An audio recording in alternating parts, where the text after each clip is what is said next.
Assalamualaikum warahmatullahi wabarakatuh. Pemirsa, berjumpa lagi bersama saya Fibi Srayo Anita dalam Jurnal Kotim. Informasi mengenai Kabupaten Kota Waringin Timur dan sekitarnya telah kami rangkum untuk Anda. Berikut informasi selengkapnya.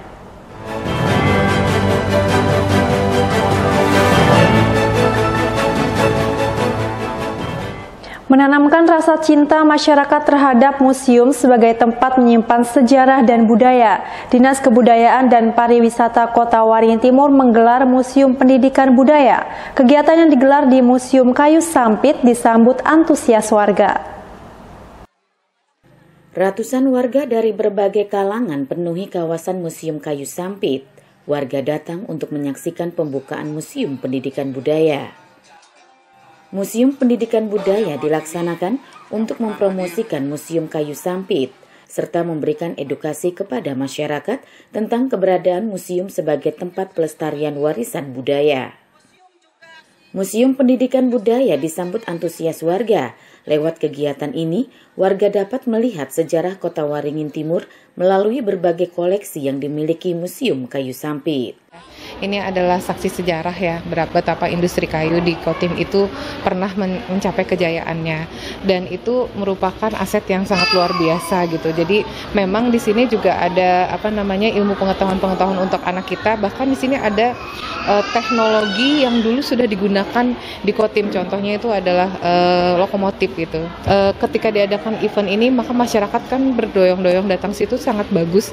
Cuman di sini masih belum diedukatif gitu. Masih belum terlihat pemusatan pengetahuan tuh ada di situ. Mungkin adanya seperti kuis-kuis seperti itu. Tapi kan di sini juga akan diadakan lomba-lomba ya. Saya kira itu sangat bagus sekali, dan mudah-mudahan nanti ada kegiatan-kegiatan yang lebih baik lagi sehingga semua masyarakat itu Museum Kayu tidak saja menjadi gudang ilmu, tapi juga menjadi kebanggaan kita bersama. Museum Pendidikan Budaya berlangsung selama 4 hari hingga 20 Juli mendatang. Agenda tahunan ini diisi dengan berbagai kegiatan lomba bagi pelajar dengan harapan timbulnya rasa cinta generasi penerus terhadap Museum Kayu Sampit. Edukatif kultural itu adalah proses pembelajaran yang kita adakan bagi para pelajar, mahasiswa, dan masyarakat. Khususnya pembelajaran tentang benda-benda yang ada di museum dan keberadaan tentang museum itu sendiri. Kita memang bermaksud untuk supaya masyarakat bisa lebih banyak yang datang ke sini, sehingga lebih banyak masyarakat yang mengenal adanya museum kita. Museum itu kan berisi tentang benda-benda purbakala, benda-benda zaman dulu yang menceritakan sejarah Kota Sampit pada zaman dulu, sehingga saya rasa warga masyarakat Sampit itu perlu mengetahui keberadaan Kota Sampit sejak zaman dulu, kemudian kebudayaan zaman dulu itu ada di sana gitu.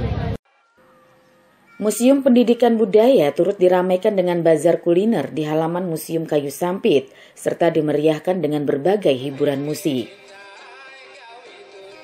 Masud Badarudin, Hayat TV. Rusaknya rambu pembatas tinggi kendaraan dan lampu lalu lintas di Jalan HM Arsyad Sampit, Kabupaten Kota Waringin Timur menjadi tanggung jawab perusahaan. Perusahaan harus melakukan ganti rugi atas insiden yang terjadi.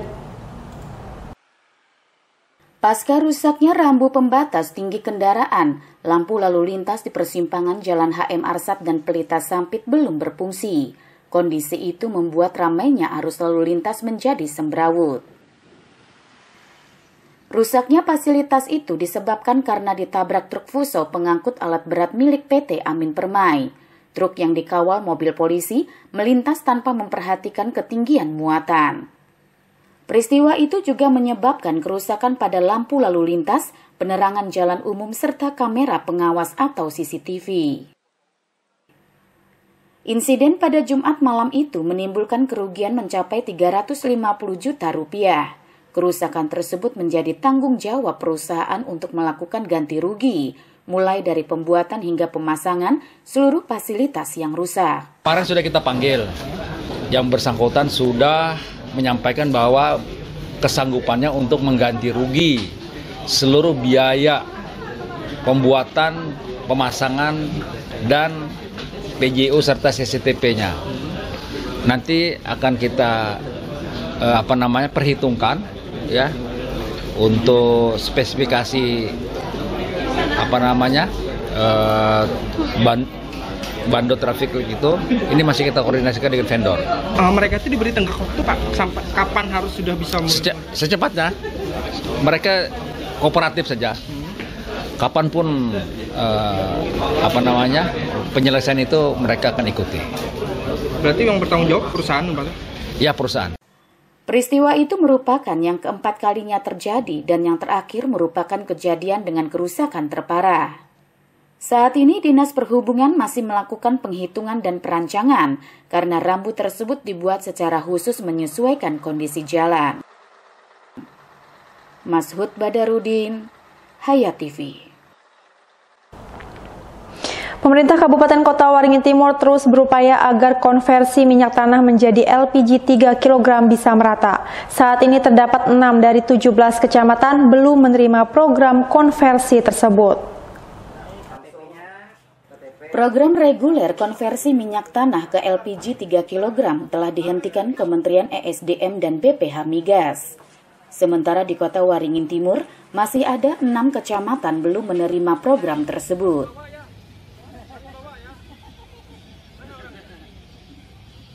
Padahal sebagian besar warga di 6 kecamatan itu sudah lama beralih secara mandiri menggunakan gas LPG.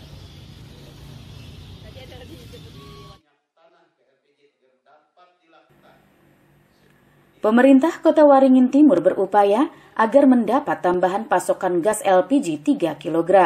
Salah satu prosesnya harus menggelar sosialisasi konversi minyak tanah ke LPG 3 kg.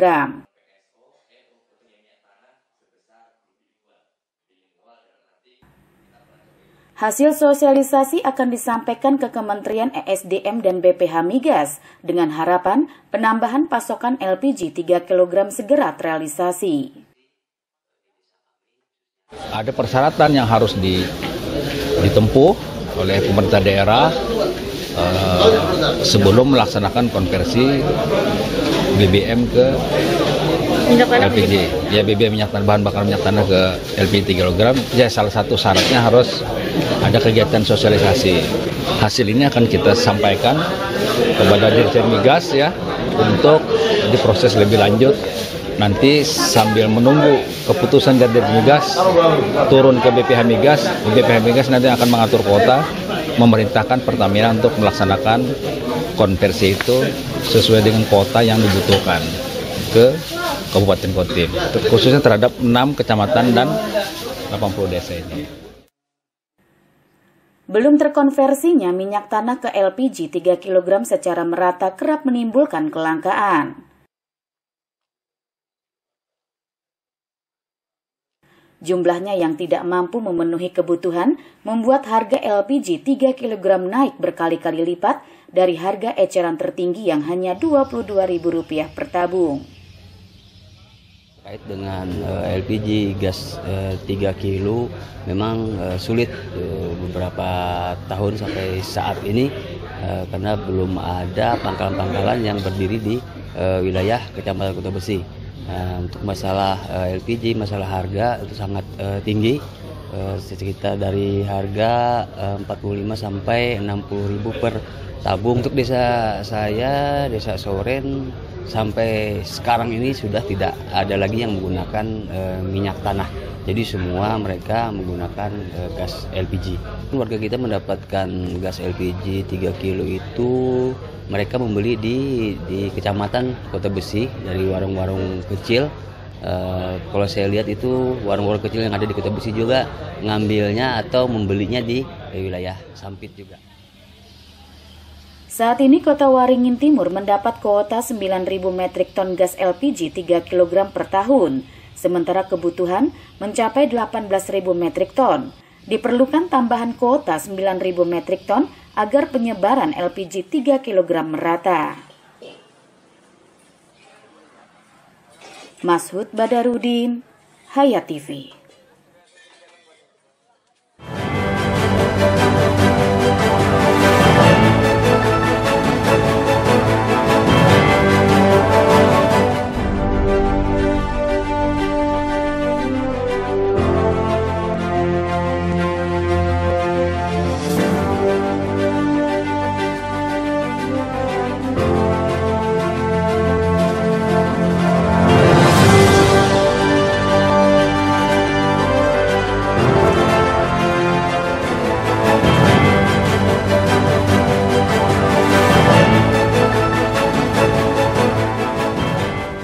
Berita dari Kota Waringin Barat, pemirsa, banyaknya keluhan terkait aksi pengendara dengan knalpot brong atau bising yang berkeliaran dan mengganggu Satlantas Polres Kobar menggelar razia sepeda motor dengan knalpot brong di sejumlah lokasi, di mana pada operasi tersebut puluhan unit kendaraan berknalpot brong berhasil diamankan.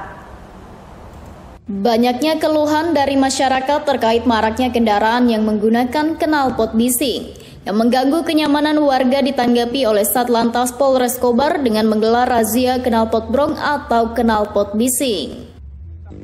Yang menjadi target anggota Satlantas Polres Kobar untuk melakukan razia knalpot dengan suara bising adalah lokasi atau kawasan yang selalu ramai pada malam minggu, seperti kawasan Taman Kota, Bundaran Pancasila di Kelurahan Maderujo, Kota Pangkalan Bun. Dari giat tersebut, anggota Satlantas Polres Kobar berhasil mengamankan 5 unit kendaraan yang menjadi target razia dan diberikan sanksi tilang di tempat. Kendaraan yang diamankan adalah kendaraan yang tidak dilengkapi dengan plat dan surat-surat ini oleh petugas langsung diangkut ke kantor Satlantas. Sementara itu, di depan Mapolres Kobar, puluhan kendaraan juga berhasil diamankan oleh anggota kepolisian di Jalan Pangeran Diponegoro, Kelurahan Sidorejo, Kota Pangkalan Bun, di mana kendaraan yang berhasil diamankan merupakan target operasi yang menggunakan knalpot brong atau bising.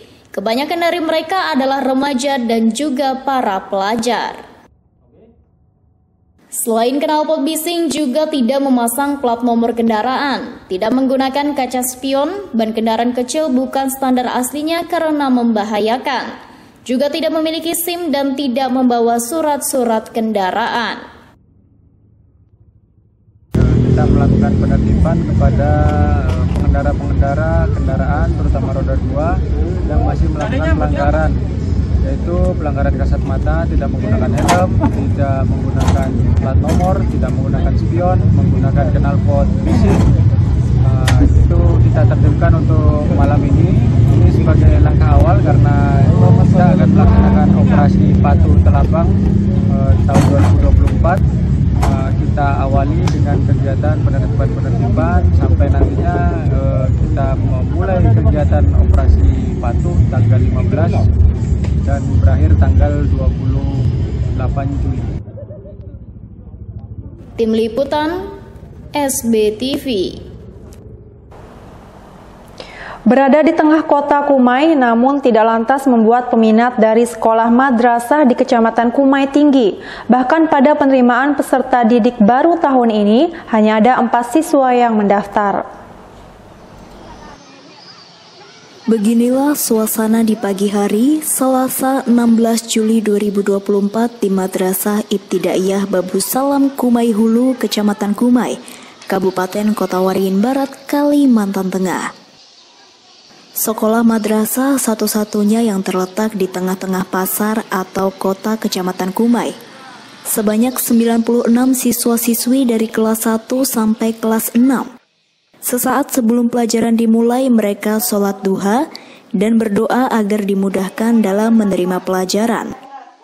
Mereka juga mengumpulkan uang seikhlasnya yang digunakan apabila sewaktu-waktu teman-temannya mengalami musibah atau sakit. Akan tetapi, sekolah yang bernaung di Kementerian Agama ini sangat memprihatinkan. Mengapa tidak?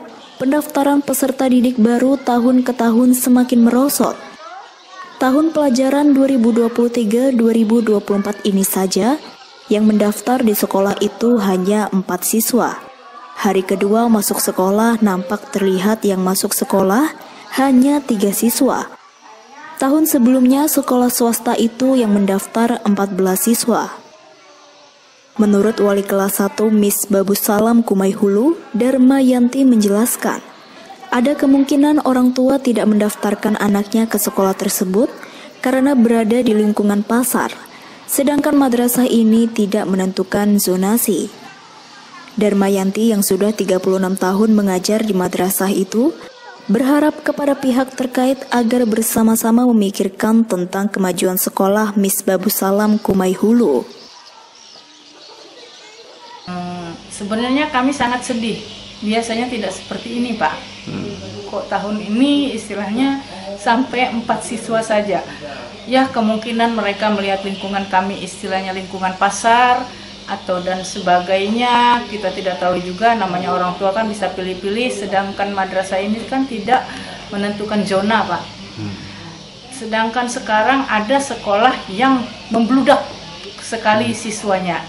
Ada apa kayak gitu? Kasihan dengan kami yang tidak kebagian murid, Pak. Ya, untuk dinas kami mohon bagaimana solusinya untuk sekolah kami. Kami juga ingin maju seperti sekolah-sekolah lain. Sementara itu, Kepala Sekolah Miss Babus Salam Kumai Hulu Aisyah menjelaskan kendala yang dihadapi oleh sekolah tersebut. Tidak berminatnya orang tua mendaftarkan anak-anaknya ke madrasah itu karena tidak memakai zonasi. Orang tua lebih memilih prasarana yang lebih lengkap. Berharap kepada pihak terkait ikut memikirkan bagaimana caranya supaya madrasah yang ia pimpin dapat kebagian siswa. Untuk tahun yang kemarin itu masih 14 siswa. Nah, sekarang ini mungkin kami tidak pakai zona, untuk Kementerian Agama tidak pakai zona. Jadi kan semuanya orang tua itu mengarahkan anak-anak itu untuk masuk ke yang lebih mungkin lebih baik sarana, mungkin dan sarananya. Terus ini kan ya seperti ini, Pak. Oleh karena itu kami harap pada pemerintah untuk bisa bagaimana caranya untuk bisa kami kebagian siswa. Miss Babus Salam Kumai Hulu cukup banyak prestasi yang diperoleh, baik di bidang kurikuler maupun ekstrakurikuler. Terbukti banyaknya trofi yang diperoleh setiap mengikuti perlombaan, baik di tingkat kecamatan maupun kabupaten. Di antaranya juara 1 kaligrafi kontemporer tingkat gugus 7 Kumai tahun 2023, juara 2 FLS 2N cabang lomba tari tahun 2023, juara 2 futsal tingkat SDMI Sekota Waringin Barat, dan masih banyak trofi dan penghargaan yang diraih oleh siswa-siswi dari hasil binaan guru-guru madrasah tersebut. Jamri, SBTV. Demikian pemirsa berita dari Kota Waringin Barat tadi sekaligus menutup jumpa kita pada kali ini. Saya Vivi Srayu Anita mewakili jajaran yang bertugas mohon undur diri dari hadapan Anda. Terima kasih dan sampai jumpa. Wassalamualaikum warahmatullahi wabarakatuh.